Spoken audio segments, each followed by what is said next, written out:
Hay criminales que proclaman tan campantes: la maté porque era mía. Así nomás, como si fuera cosa de sentido común y justo de toda justicia el derecho de propiedad privada que hace al hombre dueño de la mujer. Pero ninguno, ni el más macho de los supermachos tiene la valentía de confesar: la maté por miedo. Porque, al fin y al cabo, el miedo de la mujer a la violencia del hombre es el espejo del miedo del hombre a la mujer sin miedo.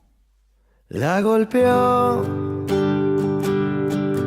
puso un fierro en su pecho, mató la esperanza de un hecho. Vivimos una realidad donde las mujeres tenemos violaciones o crímenes de violencia sexual cada hora, cada 2 horas, mujeres asesinadas, 10, 12, 15 al mes. ¿Qué está pasando en la región en términos de violencia? Sí, es un problema muy serio. En mi percepción, por lo menos en lo que respecta a homicidios, la violencia está aumentando. Hay muchos más asesinatos de mujeres hoy que en la época en que éramos una sociedad predominantemente rural. Ya, ok. Entonces tiene que Porque ver con hay mucho, o sea, una de las dificultades que tenemos es romper las caricaturas, romper esa idea del atraso, de que hay que superar el atraso, porque superando el atraso nos vamos a volver más civilizados, más desarrollados, y esa superación del atraso, o sea, de nuestro mundo campesino, de nuestros mundos comunitarios, es lo que está produciendo justamente un aumento enorme de la victimización de la mujer. Y una de las perplejidades es esa, o sea, que hay una mayor capacidad de denuncia con la expansión del frente estatal, pero también una mayor vulnerabilidad de las mujeres. Claro, cada vez hay nuevas formas, nuevas formas de crueldad sobre el cuerpo de la mujer que antes no existían. Digamos, siempre la mujer fue violada, siempre tuvo un estatus inferior al hombre. En todas las sociedades hay el género fue una jerarquía. Salió así su bravura cobarde, infernal. No se puede guetificar el tema mujeres. No se puede separar el tema mujeres de la política, de la economía y el proceso histórico del mundo. No creo que podemos. Entonces, hay posiciones de las feministas que son las eurocéntricas, que piensan que desarrollar, que civilizar, que urbanizar es un proceso que favorece a las mujeres. Que es progreso y que ese progreso va a ser menos violencia porque la violencia era un problema de los brutos en el campo. Exacto. Digamos. Entonces, una caricatura. Ok. Pero no es lo que estamos viendo.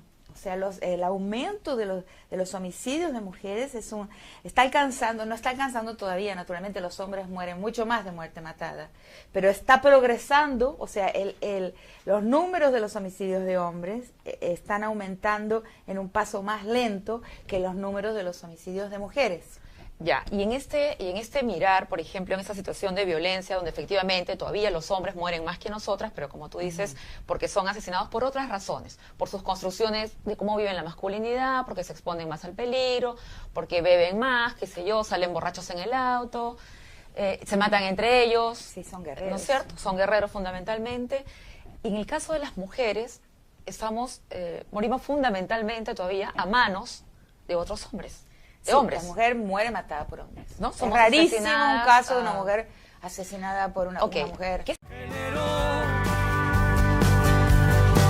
Movimiento violento en su ser. Nosotros trabajamos produciendo retóricas, o sea, produciendo un vocabulario que pueda en las manos de la gente permitirles defenderse y entender lo que les pasa. Para nombrar, para denunciar. Por ejemplo, en el momento que se nombró la violencia física ya fue una cosa así. Para muchas mujeres ver a alguien con un ojo rojo en la televisión y diciendo esto no es una costumbre, esto es un crimen, muchas mujeres se sorprendieron mucho de ver que una costumbre pudiera ser un crimen, porque era siempre una manera de ser. De ahí pasar a la palabra violencia psicológica, wow, es una sofisticación inmensa. Violencia moral, violencia financiera, Económica. un hombre que te chantajea y te dice, si te vas te morís de hambre con tus hijos. O sea, todas esas palabritas son centrales porque las mujeres pudieron ponerle palabras, transformar una vivencia en una experiencia. Su malestar, su dolor, Exacto. su opresión tiene un nombre Un que los nombre demás que van dice, a bueno, conocer. es esto, el nombre es un arma. En Argentina lo más visible, además, en todo lugar la violencia doméstica es un paño de fondo general. O sea, es el caldo de cultivo Está instalada. en que se forman todas las otras formas de violencia, no solo contra la mujer, sino la violencia en general. Jamás pudo ella volver. O sea, la primera práctica violenta, práctica de opresión, práctica de poder, está en la familia. Está en la familia. Por eso cuando un juez dice, ay, si el preso tiene familia, o sea, como yo digo, no, la familia es violentogénica. Claro, ¿es un factor de riesgo o es un factor más bien, lo estás Es un mirando? factor de riesgo. La familia, sobre todo. Sería mejor ser un hongo. Toda Cosas. familia no. No. Eso ok. es lo que la caricatura sobre el atraso no nos permite ver. Ujú. La familia extensa no. La familia comunitaria no, porque hay muchísimos ojos mirando. Otros mecanismos de control social en el grupo. El espacio doméstico no es privado, no es íntimo. Hay un montón de personas habitando ese espacio que es político, también tiene su propia política.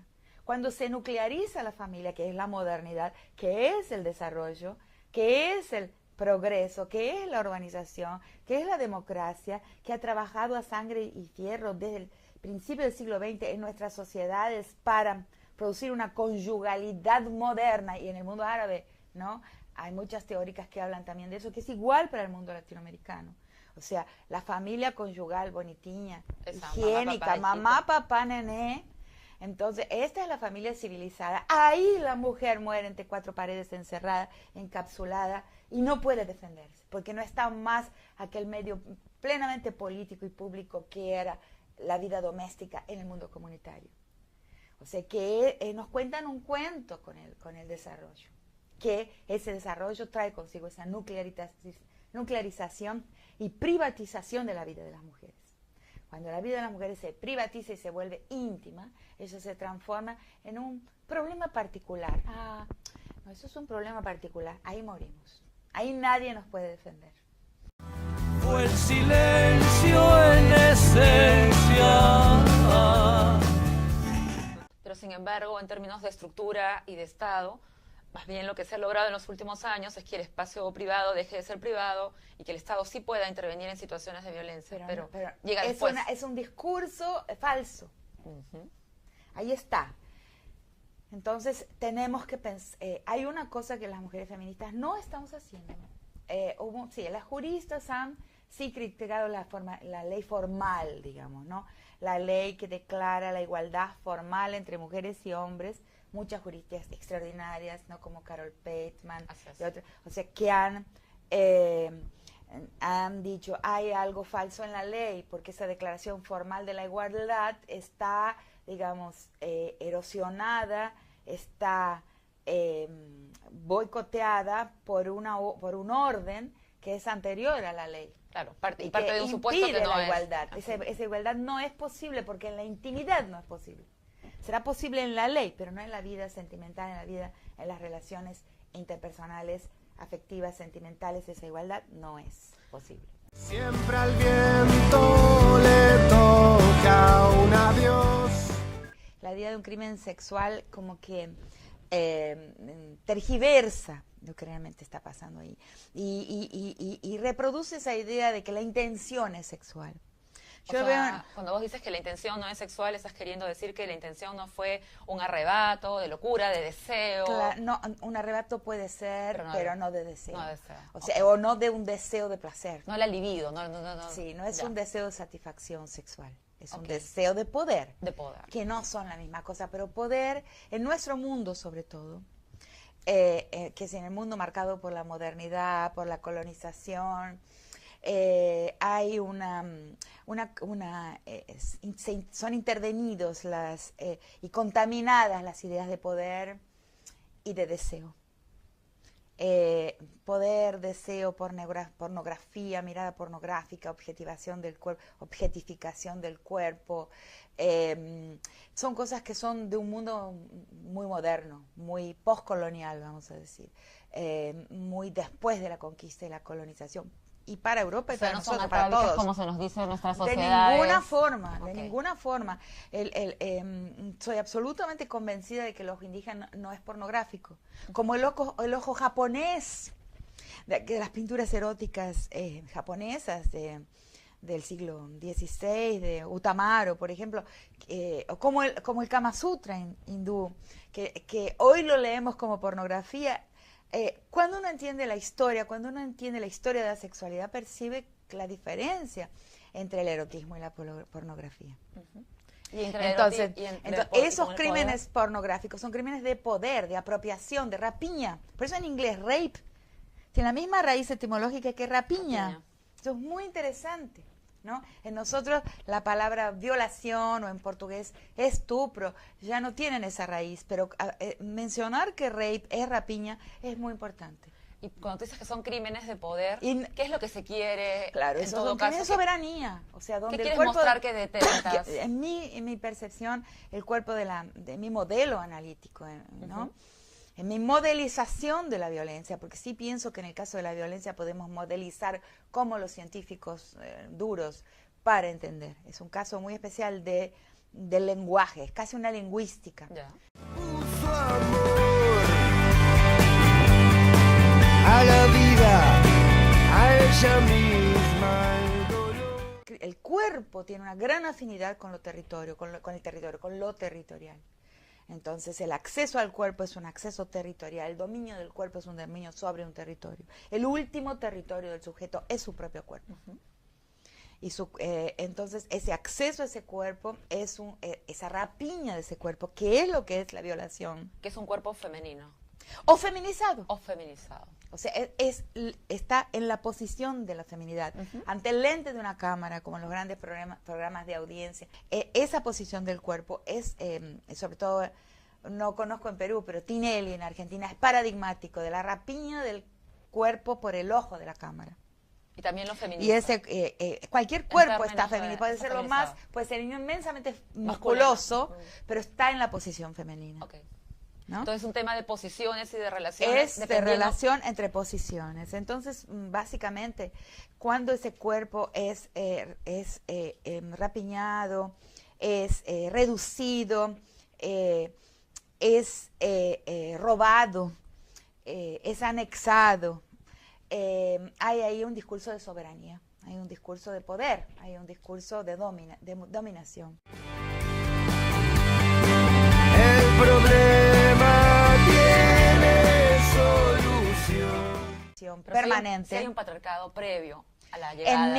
En mi percepción, sí, hoy Sí. día hay feministas que Porque están algunos dentro de dicen este que no, campo, ¿cierto? sí, que afirman que el mundo tribal, que el mundo precolonial No no existía patriarcado. Yo no he visto documentos todavía que me prueben y me comprueben, ni he visto ninguna sociedad, ni he sabido ninguna sociedad donde no hubiera una jerarquía de género. Pero esa jerarquía es mucho más atenuada que hoy. Ok, pero se tiende a mitificar un poco también. Yo lo he escuchado más en Bolivia, por ejemplo, ¿no? Por ejemplo, nos dicen que el patriarcado llegó con Cristóbal Colón.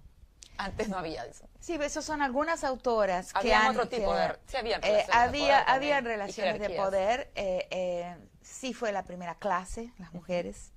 Eso es de Engels. Y sí creo que en esa historia larga del género hay una primera opresión, que es la opresión de género. Pero es lo que yo llamo en mis textos un patriarcado de bajo impacto. Ya. A diferencia del que tenemos ahora. Sí, es un patriarcado donde hay una corporación de hombres, una corporación de mujeres, ¿no? Y las dos son plenamente políticas, las dos tienen sus espacios propios, lo que han dicho también las mujeres musulmanas. O sea, cuando entra la modernidad, la colonialidad y la esfera pública, eso se transforma en esa máquina letal que tenemos hoy. En ese mundo anterior no había un asesinato de mujeres, no había las formas de aplicación de crueldad y tortura al cuerpo de las mujeres por medios sexuales como hay hoy. El que tenemos ahora. Había un castigo. Y eso hay mucha evidencia de que es así. Entonces, no necesitamos negar de que existiera el género antes, pero podemos decir que hay una historia del género. Vamos Eso a es historizar el género. Sí, y ya. no negar y decir, claro que el patriarcado de hoy es mucho más letal. Más letal. Yo no tengo hoy más dudas sobre eso. Antes había una jerarquía de género, pero también había formas en que las mujeres, después de la menopausia, o por su prestigio, o por su relación con una gran autoridad, por diversas razones históricas, podía actuar como hombre. Es que a gritos lo piden. O sea, son hombres que intentan demostrar su poder, su prestigio. Tienen ante que otros demostrarlo, hombres. es una prueba necesaria. La masculinidad siempre se adquirió por prueba, por probación, por examen, es una titulación. La feminidad qué no. agotador debe ser. Ay, es tremendo, yo no sería hombre un día, un Yo segundo. tampoco. Lo siento, chicos. No, Sí. terrible, el hombre sufre mucho más en este sistema. En mi percepción, el sufrimiento masculino es mucho mayor que nosotras. Y terminan matando. Claro, porque es No terminan, necesario, empiezan, es viven y absolutamente terminan. agotador la necesidad de probar constantemente, dar ese examen de hombría constantemente. Y en algunas situaciones dar el examen de esa hombría es mostrar una capacidad de crueldad muy grande, de insensibilidad muy grande. Muchos de esos crímenes son perpetrados en esa presión por esa prueba. Y eso puede también tener que ver en la necesidad, por ejemplo, pensando en el contexto económico y cómo se mueve, y tiene que ver también con, de repente, mayor presencia de las mujeres en los espacios públicos. Bueno, esa es la otra Y hay monocausalidad. hombres que Hay dicen, una no, pero no tesis. mirándolo monocausalmente, sino digo, varios de estos Bueno, pero elementos. una de las tesis es así, como la del odio, que el crimen de odio. Porque me odian. La otra tesis es esta. Porque me quitó mi lugar. Porque las mujeres se salieron de su lugar y hoy tienen las profesiones, los cargos que antes estaban con los hombres, etcétera. Entonces el hombre mata más. También ahí hay una explicación monocausal. Muy lineal. Muy lineal, muy causalista y muy peligrosa, porque puede llevar a un grupo Bueno, de personas vuelvan a decir, todos a la casa. recompongamos la situación como era antes y se acabó el problema de la violencia. Es muy tramposa esa explicación, además es una explicación por causa única. Sí, no, las causas únicas no. Entonces no, en mi pensamiento no. Hay un elemento de este disciplinamiento de las mujeres. Porque es atávico y en la larga historia del género, que tiene el tiempo de la historia de la humanidad, de la historia de la especie prácticamente, en esa larga historia del género, la violación era un castigo para algunos desvíos, algún desobediencia femenina. La amenaza de la violación, si yo me voy por No otro es que lado, sí, claro, o- era una norma muy poco Ok. aplicada. Pero Pero estaba existía ahí. como una amenaza de una aplicación de una norma, la violación a una mujer que salía de su lugar sin las debidas precauciones y autorizaciones. El valor y el amor, los dos juntos pudieron ganar. desde este modelo explicativo que tú construyes, ¿qué hacemos frente a, o sea, por dónde le entramos al problema de la violencia? ¿Solo leyes? No, o sea, si es multidimensional, multicausal, tenemos que empezar a trabajar desde todas las dimensiones. ¿Dónde pondrías la fuerza? Yo podría la fuerza en la reconstrucción o la construcción de lazos comunitarios, de una vida comunitaria. El Estado tiene un límite muy preciso porque tenemos que aprender de la historia. Si el Estado, digamos, ha hecho esfuerzos legislativos, etcétera, estamos viendo la crueldad en el cuerpo de las mujeres aumentar. Estamos viendo que, por ejemplo, el Estado se niega a controlar los medios, a controlar ese lente rapiñador, que es la primera pedagogía de rapiña, el lente de la televisión. Y la forma en que muestra... Entonces vemos que el Estado tiene un compromiso muy grande con el proceso del mercado, del avance, de la expansión del mercado global. Son casi indisociables. Inclusive en los mejores gobiernos que hemos tenido, vemos que ellos no han podido desatar el Estado de ese lazo con la presión por la incorporación en una economía global. En Entonces, ningún tú dices, gobierno. mirando hacia allá, Entonces, pero no necesariamente... Yo veo que en el mundo comunitario el ojo colectivo realmente vigila mucho más, ¿cierto? Y reconstituir esa posibilidad de vigilancia y de deliberación dentro del ojo comunitario, porque también los cacicazgos contemporáneos, o sea, la comunidad Sí. como es hoy, criollizada, con caciques caudillos. reforzados caciques reforzados porque son ellos que dialogan con el Estado, son ellos Son los, tu puente los con la herederos de la modernidad. guerra colonial, de la guerra de conquista, los hombres inflacionados por el contacto con la conquista y con la colonia y con el Estado permanentemente, con el frente estatal permanentemente colonizador. La república es eso, es una lección de los pueblos indígenas que han siempre sabido que la república ha sido tan colonizadora y tan peligrosa como la metrópoli de ultramar. Entonces, Entonces, volver a lo comunitario. volver un y poco. un Estado que devuelva y que contribuya a la reconstitución del fuero comunitario. Yo veo la solución por ese camino. Ok, un Estado omnipresente, pero no totalitario. Un Estado, sí, no interventor, No sino interventor, restituidor. Restituidor.